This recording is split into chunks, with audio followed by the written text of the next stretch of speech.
to the Recovery Daily podcast. I'm your host, Rachel Miller. I'm a stroke survivor and grateful recovering alcoholic. And today I'm going to be talking about everything you are capable of becoming. This is part 3.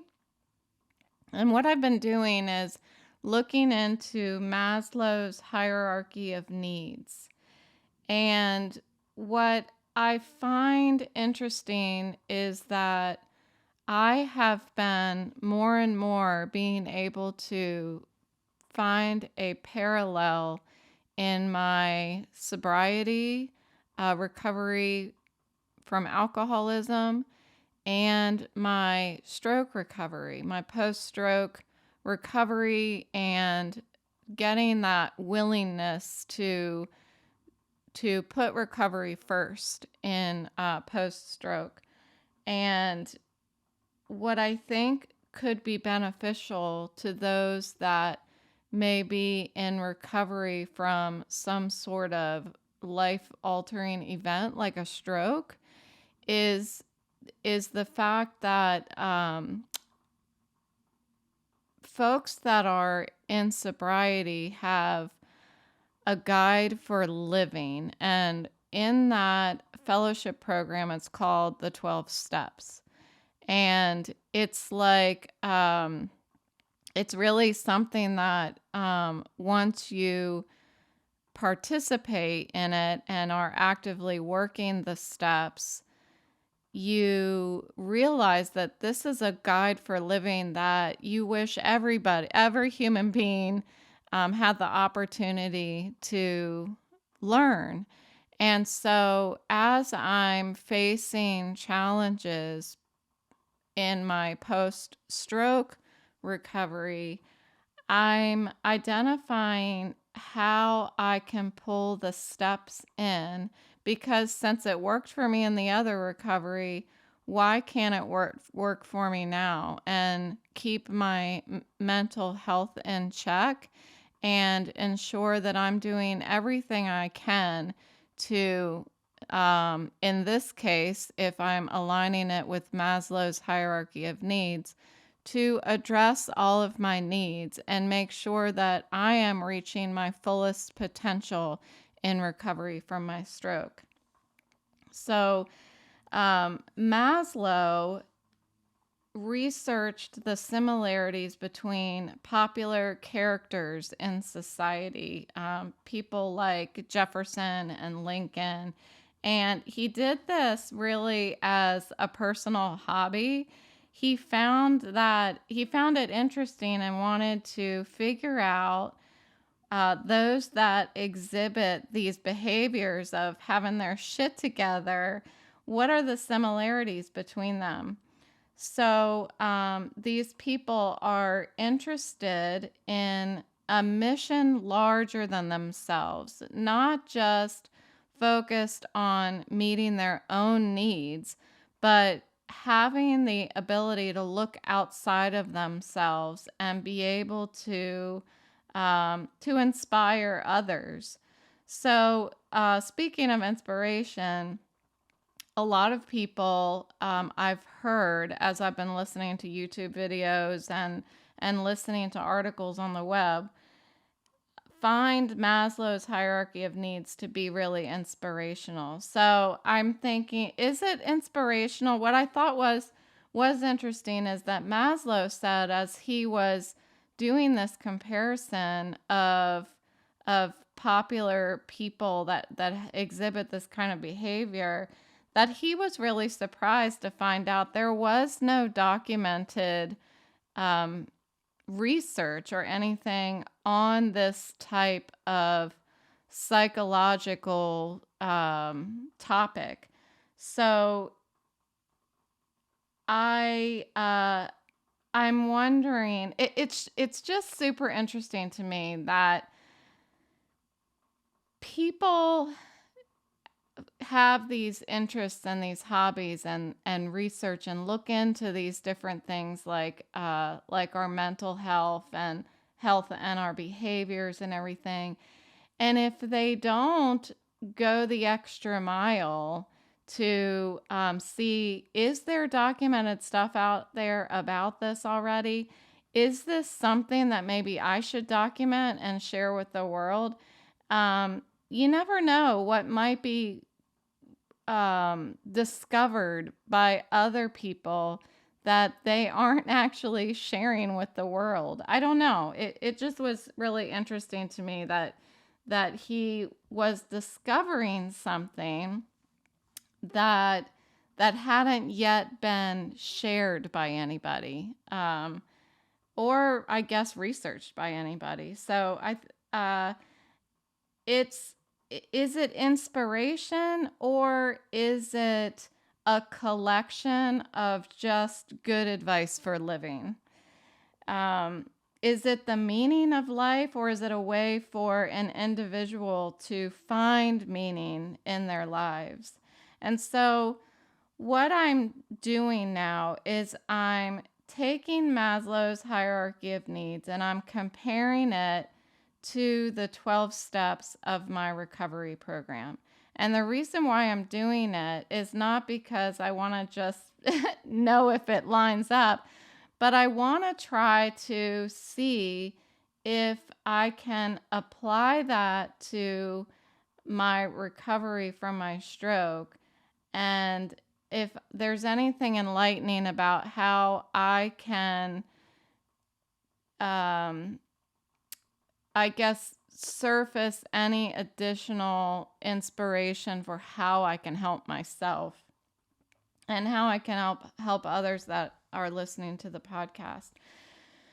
So over time, it seems like doctors and companies and the like have really focused on people's basic needs. Like companies back in the 50s, they were more interested in solving an individual's basic needs. And as time has gone on, I feel that companies, thought leaders, doctors have started to focus on some of those advanced or elevated needs beyond our basic needs. And Maslow was looking at this a long time ago and looking at what is the similarity in what he called lofty people. So he defined several lofty people, like I said, like Jefferson, Lincoln, and he defined them, and all of a sudden the definitions started melding together. And so after seeing that this is not something that has been documented, this type of research, it turned from a private interest into a theory. So what he wanted to do is learn by seeing through the eyes of these lofty people and see what it is that they value and what it is that they don't value, and how are they able to look beyond a lot of the ideals and concerns of other people and want to help the human race, really, as a whole, or pieces, parts of the human race. So also, I don't know if it was, I guess during this time, a lot of people were starting to look at mental health from a psychiatry point of view. They were looking at mental health from the perspective of what happens if things go wrong, like suicide, depression, all of these things. Well, Maslow was looking at it from the other perspective, which is what happens if everything goes right. And so, as it applies to recovery, I want to look at my recovery from that perspective. What happens if everything goes right? Because what I've been doing is focusing on everything going wrong. What am I going to do if?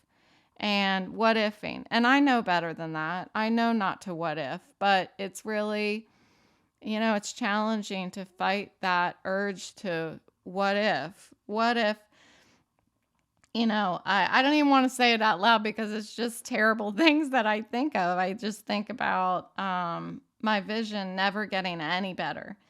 Um, so, what if everything goes right? And so, to start with, I have to go back to my basic needs. And as it applies to recovery, I need to look at the deficiency of those basic needs. And that's the beginning of the hierarchy of needs versus the growth needs, which is that final level of the hierarchy of needs.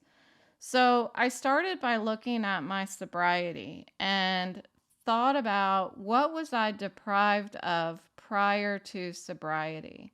And then after that, looked at what am I deprived of now, post-stroke. So the first 4 levels, as I mentioned, address deficiency needs. And the last level addresses your growth needs with self-actualization. So in sobriety, before sobriety, when I was an active alcoholic, I was still drinking. I was willing to give up all my needs, all my basic needs for alcohol. And I affected the basic needs of others, of my kids, of my boyfriend, of my family, by just not being, I was so self-centered and focused on meeting my basic needs that I was not meeting the basic needs of my loved ones. And so the more alcohol that I was taking in, physiologically, my body, my cells started believing that for lack of a better word, that one of my basic needs in order to function was alcohol. So my cells actually shifted to require that as a chemical in order to function. So if I look at the first 4 needs in Maslow's hierarchy, number 1, alcohol replaced food, water, sleep, exercise, period. I mean, I did not eat. I did not consume water at all. I don't know how I was not, I know I was dehydrated. I don't know how I didn't just fall out. I wasn't intaking any water. I was barely sleeping, maybe 3 hours. Then I would pass out again in the morning. But passing out isn't sleep. And the only time I did fall asleep was through passing out. And then exercise, forget about it. The only time I would exercise is when I would drink enough that I would get really hyper and do something stupid like going swimming in my neighborhood lake and almost, not being able to make it back to shore. That was exercise, I'm sure. So that would be the physiological needs that alcohol replaced. And then the second level for security, my active alcoholism exacerbated my already existing anxiety and depression. So I was constantly in fear.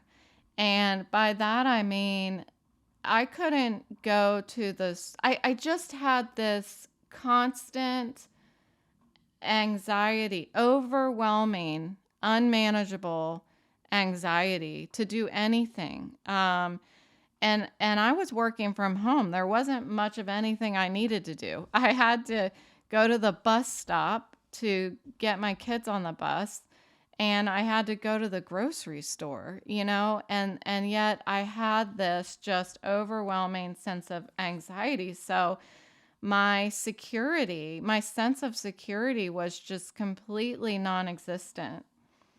So that's the second level of Maslow's hierarchy of needs. And then the third level is love and belongingness. And alcoholism very much led me into isolation. I closed myself off from everyone. I had a boyfriend, which I'm so grateful that I still have through all of this. And that was really the only, I mean, him and my kids were really the only ones that I let into my bubble. But even that, I don't feel that any of them, the three of them, really were getting to be with me, the real me. The real me was hiding on the inside. And so everybody only got to see this external shell that I was showing people, that I was willing to show people. So I closed myself off from love, from a sense of community. When my neighbors wanted to get together, the only thing I would get together with them for was if there was some sort of wine, in the evening or something like that. But I certainly wasn't going to be joining anybody for coffee after the bus stop. I laugh because it's just, that's how insane it is. And my family, I remember really disappointing my mom. Her sister was in town, and we had planned to go off and do something one day, and I was too hungover to function. And I said that I wasn't going to go. I was a no person, not a yes person. And so I closed my family off from my love and receiving their love. So that would be the third level of the hierarchy. And then the fourth one is self-esteem. And obviously, I lost all self-esteem, self-worth, and self-respect, and in turn, lost respect and trust from others as I was, lying. I was lying, and I was putting alcohol first before absolutely everybody. So all of those first four levels of needs were not being met when I was an active alcoholic. And so this is where it gets dangerous. And I talked about this yesterday. This is where that decision, and in sobriety, this is step one. This is the decision to recognize that our lives have become unmanageable. And that decision, making the decision to look at ourselves, to look in the mirror and choose between life or death, is the most critical part of the entire program in sobriety. And that's why so many people don't make it past that point. I mean, some people can look in the mirror and say, yeah, of course my life is unmanageable. But that next step about asking for help and looking outside of yourself for help, that's when things get challenging, because that means you got to put down the drink. You got to face the problem. So if I compare all of this to my post-stroke recovery and the experience that I had 6 weeks ago and on Saturday, um, I got to the point where something has to change or nothing's going to change.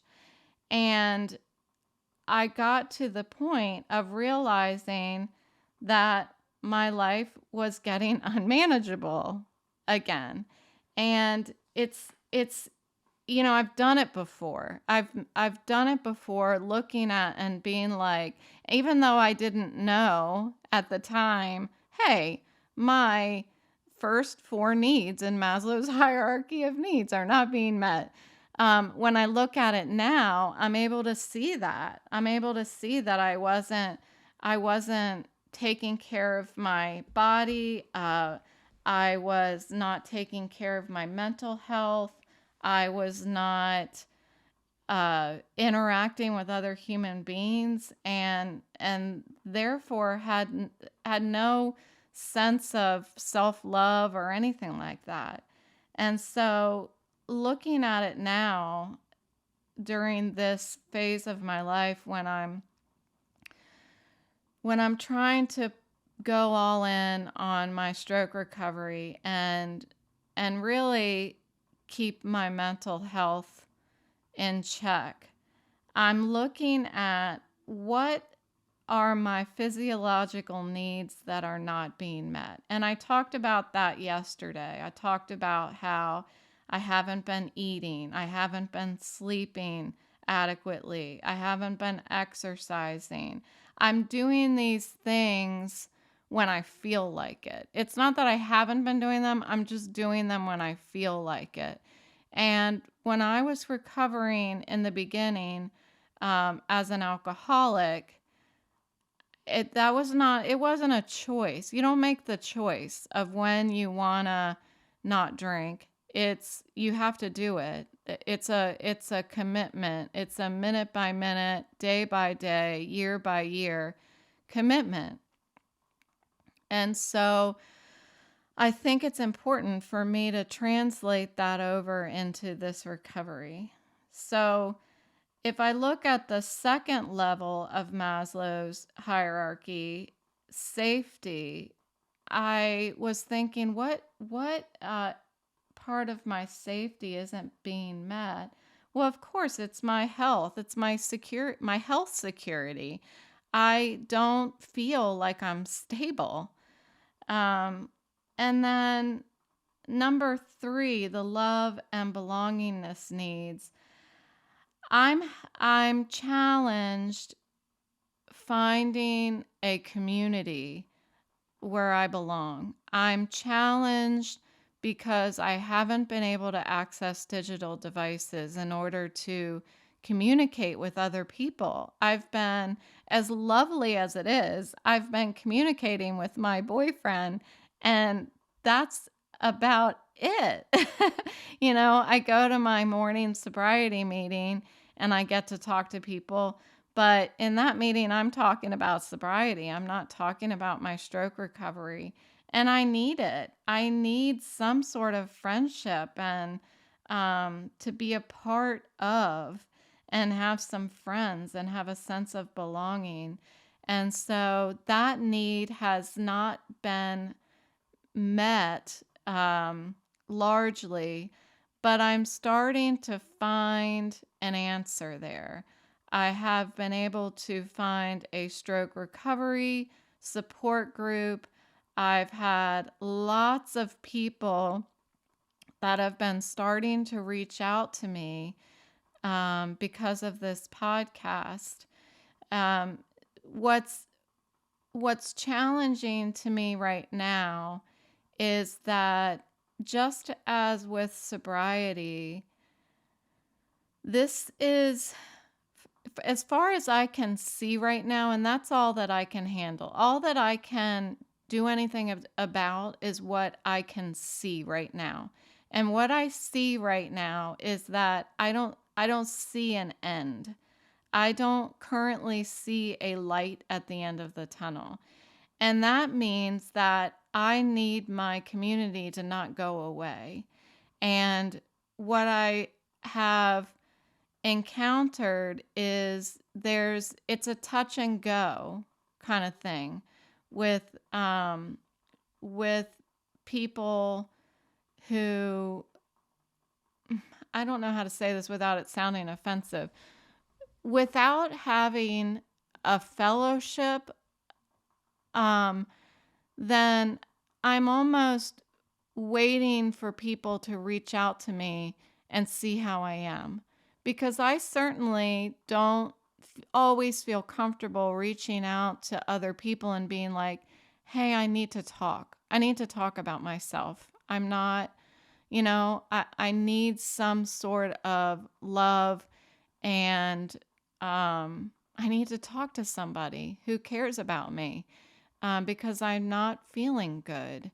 And that's hard to do when you're in recovery. So it's just like, it reminds me of when we lose somebody that we love. I talked about a friend of our family who lost her husband last week.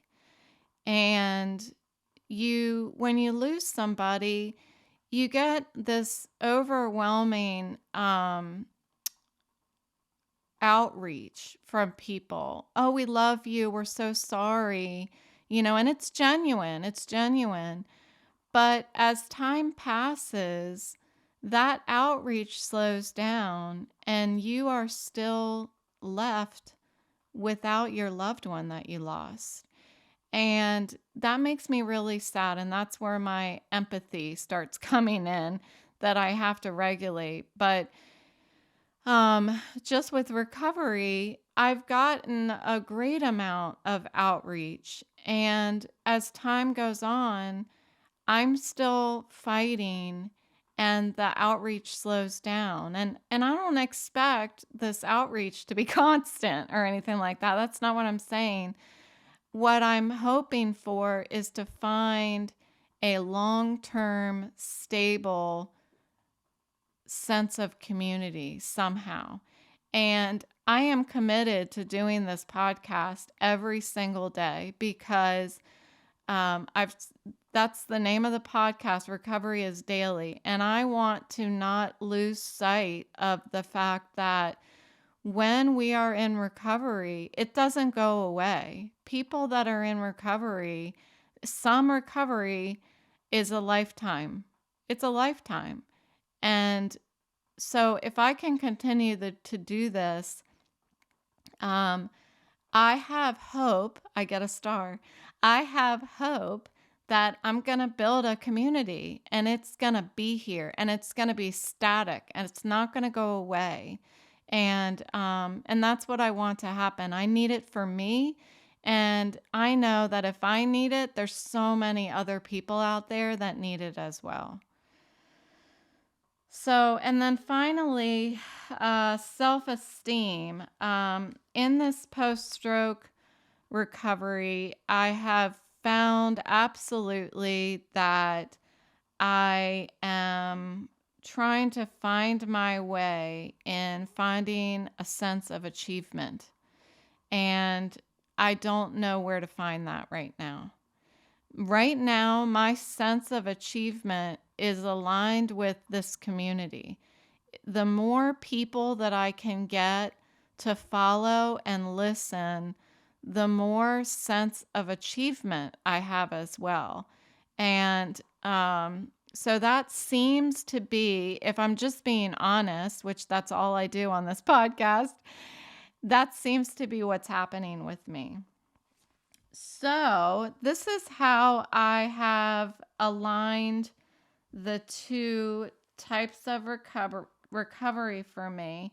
And so what I wanted to do, since I just spoke about today the deficiency needs and how that also aligns to step one, with, if you aren't familiar with step one of sobriety programs, it's about recognizing that your life has become unmanageable. And it's so hard to do that. And so I want to keep going on this. And so tomorrow I want to talk about reaching outside of ourselves for help and being a human being among human beings.